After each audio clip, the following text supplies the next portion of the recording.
Students, I am your Anu ma'am. Hope you are doing well. In this video, we will discuss about Gala Model Question Papers, Standard 10, Math, Sample Paper 6, Section D. Science के सभी sample papers के videos को upload करने के बाद मैं गाला के math sample paper से सेक्शन डी के सॉल्यूशंस के वीडियोस को अपलोड कर रही हूँ। यदि साइंस के वीडियोस को आप देखना चाहते हैं तो इस वीडियो के डिस्क्रिप्शन बॉक्स में उसका लिंक दिया हुआ है, आप वहां से उसे देख सकते हैं। आज हम लोग इस वीडियो में गाला के सैंपल पेपर 6 के सेक्शन डी को सॉल्व करेंगे।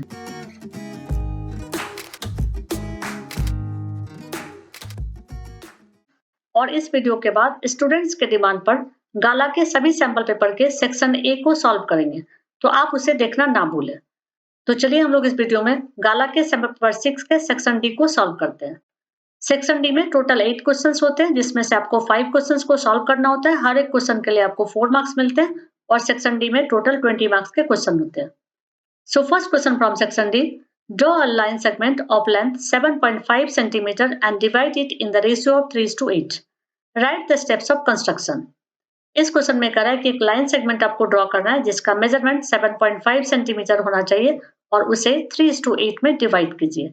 साथ में स्टेप्स ऑफ कंस्ट्रक्शन भी लिखिए। तो हम लोग इस तरह से स्टार्ट करेंगे। Given ratio equals to 3:8, so sum of ratio equals to 3 + 8 equals to 11। अब हम लोग कंस्ट्रक्शन स्टार्ट करेंगे। कंस्ट्रक्शन के लिए हम लोग एक line segment A B draw करेंगे जिसका मेजरमेंट 7.5 सेंटीमीटर होगा और इस लाइन सेगमेंट के किसी टर्मिनल से एक एक्यूट एंगल को ड्रॉ करेंगे।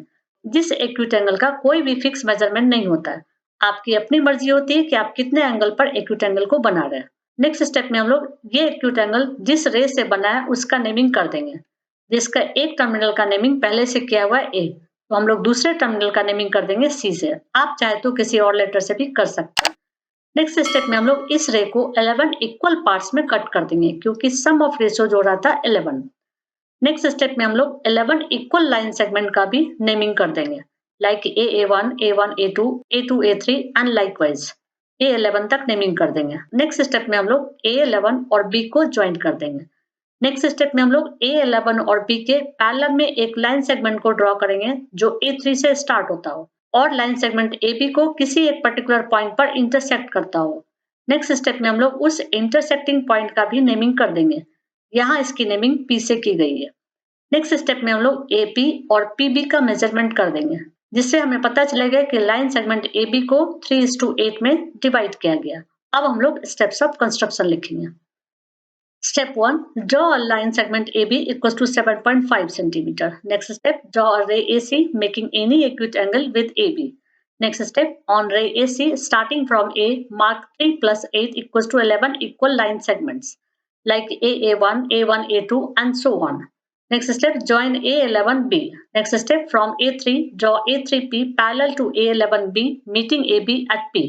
Next step, thus P divides AB in the ratio of 3:8. Now justification optional है। यदि क्वेश्चन में जस्टिफिकेशन मेंशन किया हुआ है उस केस में जस्टिफाई करना बहुत जरूरी होता है, लेकिन यदि क्वेश्चन में जस्टिफिकेशन लिखने के लिए नहीं दिया हुआ है तो आपकी मर्जी होती है आप इसे करते हैं या नहीं करते हैं। ओके, तो यहाँ से आप लोग जस्टिफिकेशन को नोट कर लीजिए। Now next question, draw a pair of tangents to a circle of radius 5 cm which are inclined to each other at the angle of 60 degree. Write the steps of construction. इस construction के question को मैं diagram से ही समझाती हूँ। इस question में कहा जा रहा है कि एक 5 सेंटीमीटर रेडियस से सर्कल को ड्रॉ कीजिए और उस सर्कल पर दो टेंजेंट्स को ड्रॉ कीजिए जो दोनों टेंजेंट 60 डिग्री पर इंक्लाइन कर रहा हो। अब हम लोग कंस्ट्रक्शन स्टार्ट करते हैं। कंस्ट्रक्शन स्टार्ट करने के लिए हम लोग एक लाइन सेगमेंट ले लेंगे OB जिसका मेजरमेंट होगा 5 सेंटीमीटर। फिर इस लाइन सेगमेंट OB को रेडियस मानते हुए एक सर्कल को ड्रॉ करेंगे। सर्कल ड्रॉ करने के बाद लाइन सेगमेंट OB पर एक 120 डिग्री का आर्क को ड्रॉ करेंगे और फिर इसके बाद O पॉइंट आर्क के इंटरसेक्टिंग पॉइंट को क्रॉस करते हुए एक लाइन सेगमेंट को ड्रॉ करेंगे जो लाइन सेगमेंट सर्कल को किसी एक पर्टिकुलर पॉइंट पर टच करता हो और फिर उस पर्टिकुलर टचिंग पॉइंट का भी नेमिंग कर देंगे। यहाँ इसकी नेमिंग की गई है A से। नेक्स्ट स्टेप में हम लोग AO लाइन सेगमेंट पर एक परपेंडिकुलर बाइसेक्टर को ड्रॉ कर देंगे। सिमिलरली लाइन सेगमेंट OB पर भी एक परपेंडिकुलर बाइसेक्टर को ड्रॉ कर देंगे। नेक्स्ट स्टेप में हम लोग देखेंगे कि ये दोनों परपेंडिकुलर बाइसेक्टर किस पॉइंट पर एक दूसरे को इंटरसेक्ट कर रहा है। उस इंटरसेक्टिंग पॉइंट का भी नेमिंग कर देंगे। यहाँ इसकी नेमिंग की गई है C से। इसके बाद हम लोग एंगल A सी और बी का मेजरमेंट करेंगे तो ये एंगल 60 डिग्री का होगा।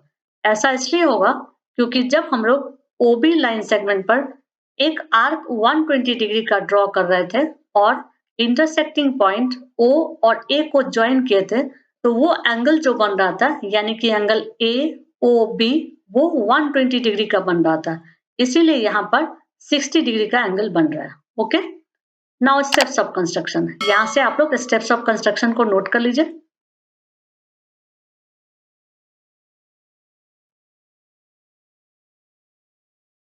लास्ट में आप लोग लिख देंगे hence required tangents are AC and BC। यहाँ डायग्राम में देख लेते हैं, AC और BC रिक्वायर्ड टेंजेंट्स है। ओके,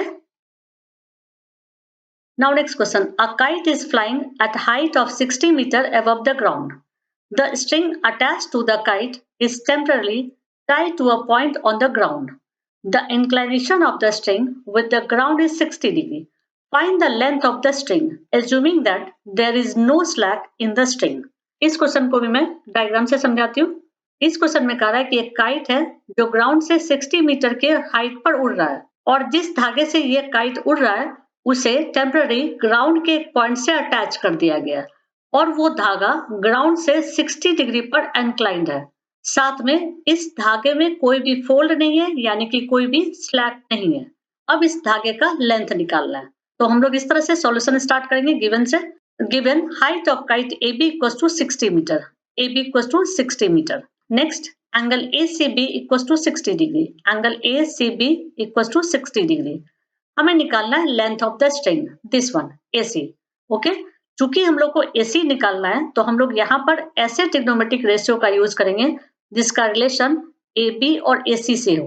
तो हम लोग यहाँ पर साइन ट्रिग्नोमेट्रिक रेशियो का यूज करेंगे। तो हम लोग इस तरह से लिखेंगे let AC length of the string equals to x metre. AC को x मीटर मान लिया। Okay, in triangle ACB we have AB upon AC and this equals to sin 60 degree. इसके बाद इसमें वैल्यू को पुट कर देंगे जहां AB का वैल्यू है 60 और AC को हमने माना है x और sin 60 डिग्री का वैल्यू होता है √3/2। नेक्स्ट स्टेप में हम लोग इसे क्रॉस मल्टीप्लाई कर देंगे तो क्रॉस मल्टीप्लाई करने के बाद हो जाएगा x equals to 60 multiplied by 2 and divided by √3। Next step में इन दोनों को मल्टीप्लाई कर दिए तो वैल्यू हो जाएगा x इक्वल्स टू 120/√3। चूंकि यहाँ पर डिनोमिनेटर में √3 आ रहा है इसलिए इस √3 को होल नंबर में कन्वर्ट करने के लिए हम लोग √3 से मल्टीप्लाई कर देंगे और जब डिनोमिनेटर में √3 से मल्टीप्लाई किया जाता है तो न्यूमरेटर में भी √3 से मल्टीप्लाई किया जाता है। तो नेक्स्ट स्टेप हो जाएगा 120/√3 मल्टीप्लाइड बाय √3/√3। नेक्स्ट स्टेप में हम लोग इन दोनों को भी मल्टीप्लाई कर देंगे और इन दोनों को भी मल्टीप्लाई कर देंगे तो स्टेप हो जाएगा 120√3/3। नेक्स्ट स्टेप में हम लोग इन दोनों को रिड्यूस कर देंगे तो रिड्यूस करने के बाद वैल्यू आ जाएगा 40√3। लास्ट में हम लोग स्टेटमेंट लिख देंगे hence the length of the string equals to 40√3 metre. क्योंकि हम लोग लेंथ निकाल रहे हैं इसलिए यूनिट लिख देंगे metre. Now next question. A cylindrical tank with radius 8.4 centimeter is closed at one end by a hemisphere. If the total height of the tank is 52.8 centimeter, how many liters of kerosene can it contain? इस question को भी मैं diagram से समझाती हूँ। इस question में कहा जा रहा है कि एक टैंक है जो सिलिंड्रिकल शेप में है और उस सिलिंड्रिकल शेप के एक एंड पर एक हेमिस्फीयर है और इस टैंक का टोटल हाइट 52.8 सेंटीमीटर है, साथ में हेमिस्फीयर का रेडियस 8.4 सेंटीमीटर। पूछा जा रहा है कि इस टैंक में कितना केरोसिन आएगा यानी कि इस टैंक की कैपेसिटी कितनी होगी। ओके, तो हम लोग सॉल्यूशन स्टार्ट करते हैं गिवन से। Given radius of cylinder r equals to 8.4 centimetre. Next radius of hemisphere r equals to 8.4 centimetre. यहाँ दोनों का रेडियस सेम हो रहा है क्योंकि सिलेंडर के ही एक एंड पर हेमिस्फीयर अटैच है। ओके, और हेमिस्फीयर का रेडियस दिया हुआ है क्वेश्चन में 8.4 centimetre. 8.4 centimetre. Okay, next height of tank equals to 52.8 centimeter. So height of cylinder h equals to height of the tank minus radius of the hemisphere. यहाँ पर cylinder के height को हमें निकालना है तो क्या करेंगे हम लोग टैंक के हाइट से हेमिस्फीयर के रेडियस को सबट्रैक्ट कर देंगे जिससे सिलेंडर का हाइट निकल जाएगा। ओके, तो हम लोग नेक्स्ट स्टेप में वैल्यू लिख देंगे height of the tank equals to 52.8 centimetre minus radius of hemisphere equals to 8.4 centimetre and this equals to 44.4 centimetre. ये 44.4 सेंटीमीटर हाइट ऑफ सिलेंडर हो गया। अब हम लोग volume of the full tank निकालेंगे। तो volume of the full tank के लिए हम लोग लिखेंगे volume of the cylinder plus volume of the hemisphere, क्योंकि ये टैंक सिलेंडर और हेमिस्फीयर से बन रहा है।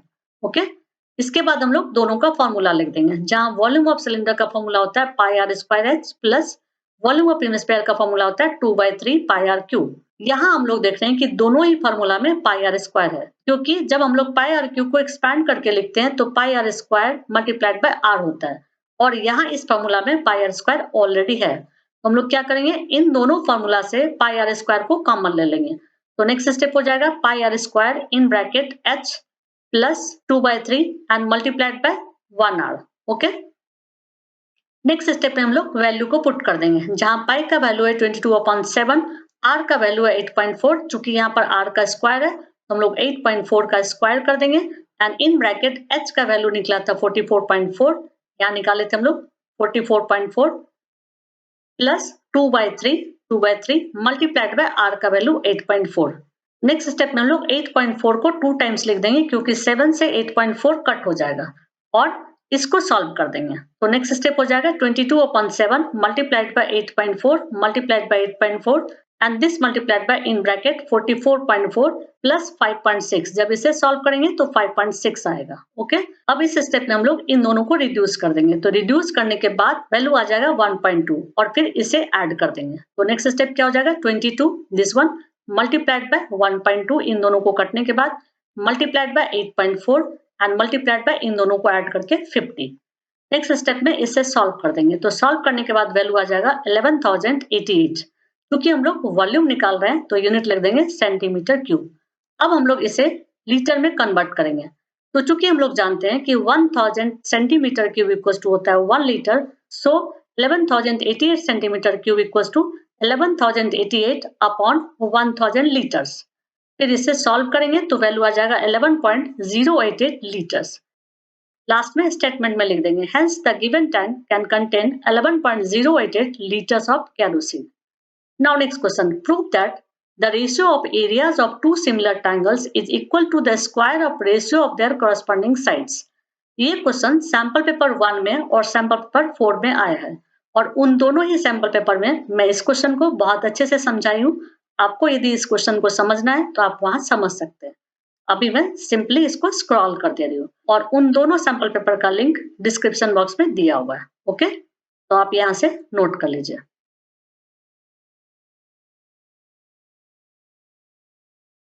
यदि स्क्रॉलिंग फास्ट हो जाए तो वीडियो को पॉज करके आप इसको लिख सकते हैं।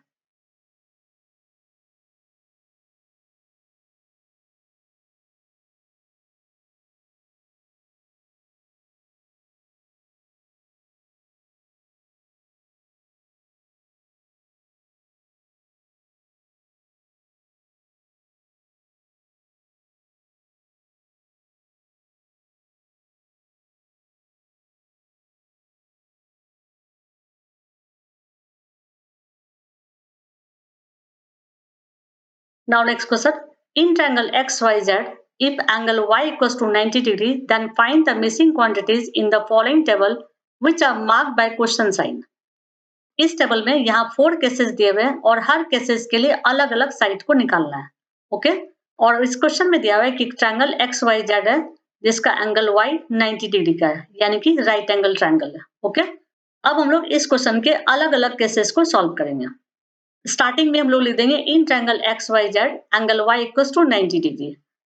ट्रायंगल को ड्रॉ करना कंपलसरी नहीं होता है, लेकिन ट्रायंगल यदि ड्रॉ कर लेते हैं और उसके साइड्स को लिख देते हैं तो आपका कॉन्सेप्ट अच्छे से क्लियर हो जाता है और आप उसे जल्दी सॉल्व कर लेते हैं। तो हम लोग केस 1 से स्टार्ट करते हैं। XY equals to 33 centimetre and YZ equals to 56 centimetre. निकालना है हमें XZ। यहाँ क्वेश्चन में देख लेते हैं, XY 33 सेंटीमीटर, YZ 56 सेंटीमीटर और XZ हमें निकालना है। तो यहाँ मैं ट्रायंगल में भी लिख दी हूँ XY 33 centimetre, YZ 56 centimetre and XZ हमें निकालना है। तो ये निकालने के लिए हम लोग पाइथागोरस थ्योरम का यूज करेंगे। तो पाइथागोरस थ्योरम क्या कहता है, XZ square equals to XY square plus YZ square. यहाँ देख लेते हैं, hypotenuse square equals to height square plus base square, या फिर हम लोग लिख सकते हैं base square plus height square. Okay, फिर हम लोग वैल्यू को पुट कर देंगे, जहां XY का वैल्यू है 33 एंड YZ का वैल्यू है 56। यहाँ देख लीजिए एक्स वाई का वैल्यू 33 एंड वाई जेड का वैल्यू 56। नेक्स्ट स्टेप में हम लोग 33 का स्क्वायर कर देंगे और 56 का स्क्वायर कर देंगे, तो वैल्यू आ जाएगा X Z square equal to 1089 plus 3136। फिर इन दोनों को ऐड कर देंगे, तो नेक्स्ट स्टेप हो जाएगा X Z square equal to 4225। चूंकि ये वैल्यू एक्स जेड स्क्वायर का है और हमें निकालना है एक्स जेड का वैल्यू, तो यदि हम लोग एक्स जेड का वैल्यू निकालेंगे तो इसे अंडर रूट कर देंगे। तो नेक्स्ट स्टेप में हम लोग लिखेंगे X Z equal to under root 4225 और जब इसे सॉल्व किया जाएगा तो वैल्यू आ जाएगा 65।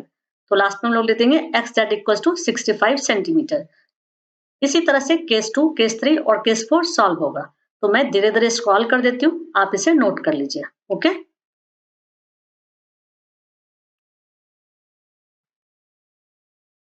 सेम टाइप का क्वेश्चन दूसरे सैंपल पेपर में आया हुआ है, वहां मैं हर एक केसेस को समझाई हूँ, तो आप वहां से उसे समझ सकते हैं। यहाँ आप नोट डाउन कर लीजिए, बहुत इजी मेथड है, छोटे छोटे स्टेप्स में मैं बताई हुई हूँ। ओके,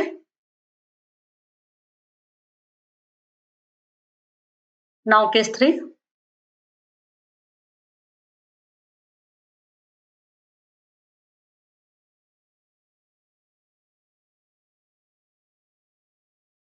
रूट का मैं कलर चेंज करती हूँ ताकि आपको समझ में जल्दी आ जाए। Okay, now case 4।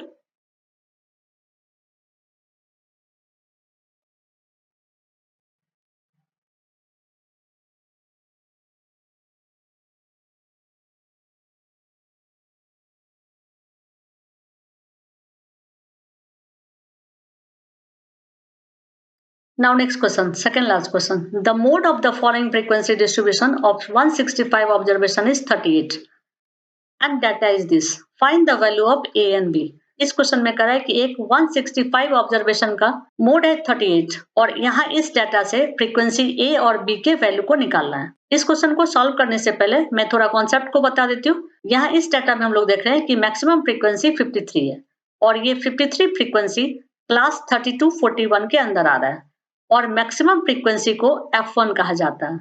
Next F1 के पहले वाले फ्रीक्वेंसी को F0 कहा जाता है और F1 के बाद वाले फ्रीक्वेंसी को F2 कहा जाता है। जहां F1 का वैल्यू है 53, F0 का वैल्यू है A और F2 का वैल्यू है B और इसी वेरिएबल A और B को हमें फाइंड करना है। ओके, हम लोग सॉल्यूशन स्टार्ट करते हैं।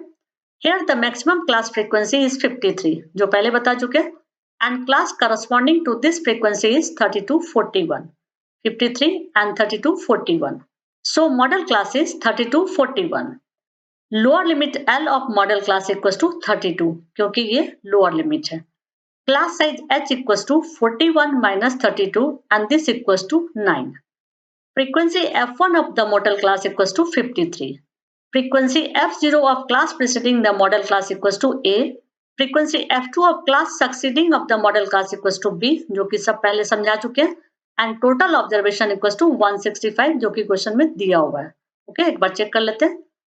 165 ऑब्जर्वेशन दिया हुआ है, ये क्वेश्चन के अकॉर्डिंग टोटल ऑब्जर्वेशन है, लेकिन हम लोग यहाँ क्या करेंगे, इस फ्रीक्वेंसी को भी ऐड करेंगे, यानी कि 8 plus 13 plus A plus 53 plus B plus 18 plus 12, इसको भी हम लोग टोटल ऑब्जर्वेशन में लेंगे। ओके, तो हम लोग इस तरह से यहाँ लिखेंगे total observation equals to 165 by calculation total observation equals to 8 plus 13 plus A plus 53 plus B plus 18 plus 12 जो कि क्वेश्चन से हम लोग डाटा को लिए। इसके बाद हम लोग इसे ऐड कर देंगे, तो ऐड करने के बाद डिजिट्स का वैल्यू आ जाएगा 104 और वेरिएबल को हम लोग इस तरह से ब्रैकेट में लिख देंगे A plus B क्योंकि वेरिएबल डिजिट्स के साथ ऐड नहीं होता है। ओके, नेक्स्ट स्टेप में हम लोग ऐसा लिख सकते हैं 165 equals to 104 plus A plus B क्योंकि टोटल ऑब्जर्वेशन क्वेश्चन के अकॉर्डिंग 165 है एंड टोटल ऑब्जर्वेशन कैलकुलेशन के अकॉर्डिंग इतना है। ओके, नेक्स्ट स्टेप में हम लोग क्या करेंगे, 104 को इक्वल्स टू के इधर कर देंगे, तो स्टेप हो जाएगा 165 minus 104 and this equals to A plus B।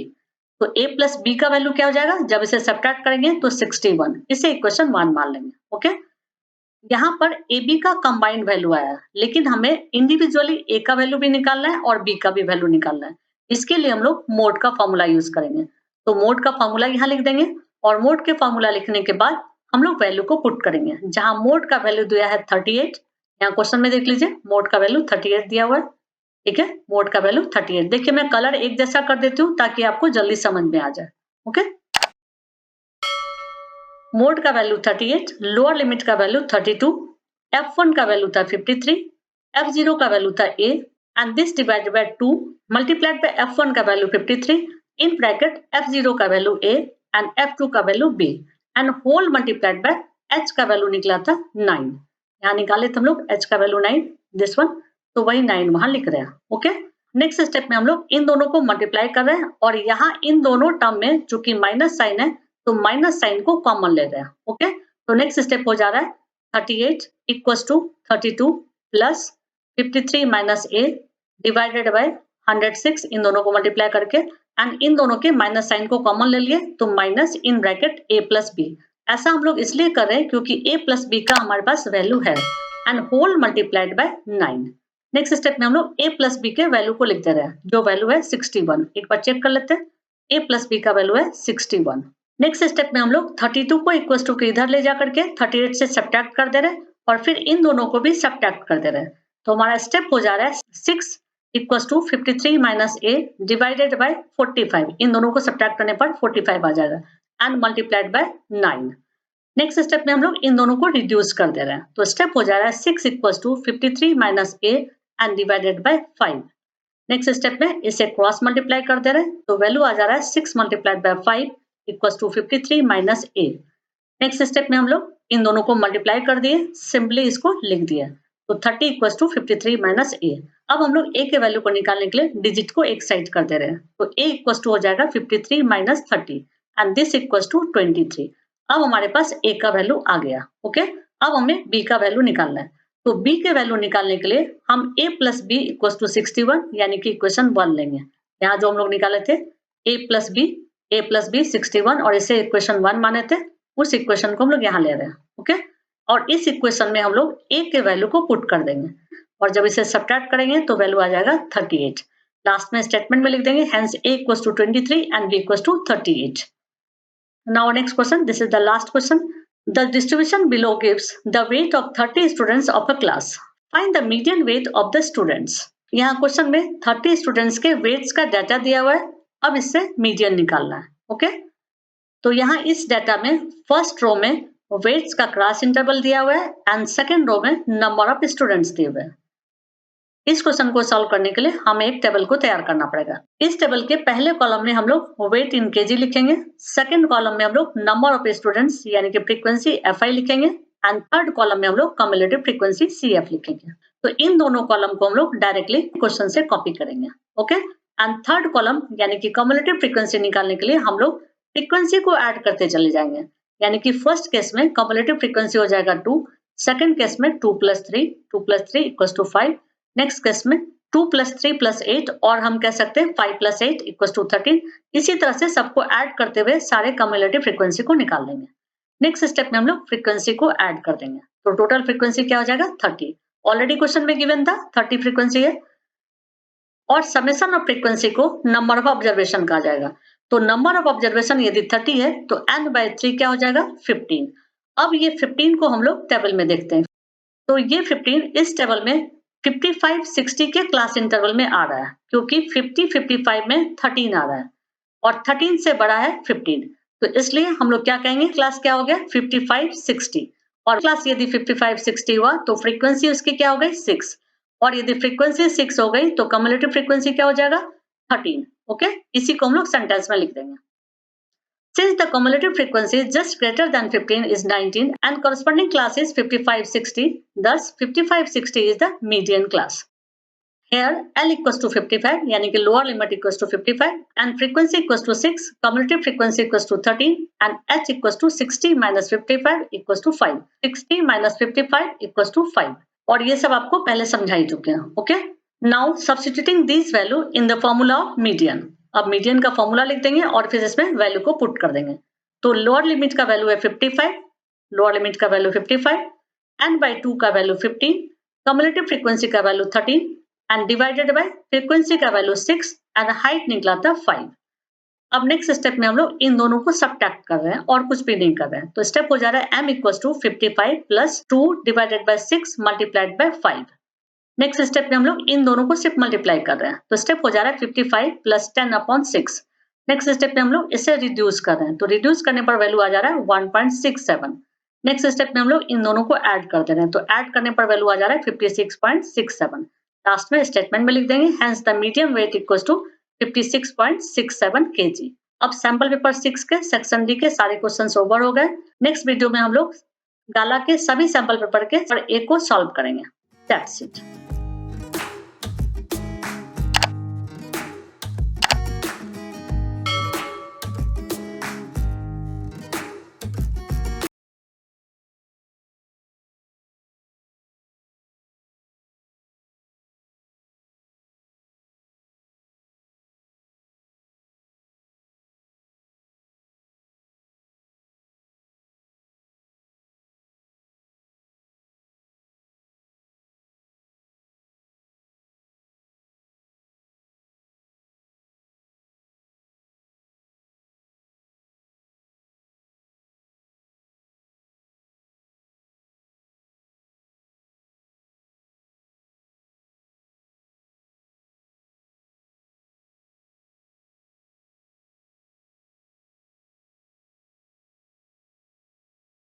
यदि आपको वीडियो पसंद आए तो लाइक कर दीजिएगा और आगे के वीडियोस को देखने के लिए सब्सक्राइब कर दीजिएगा।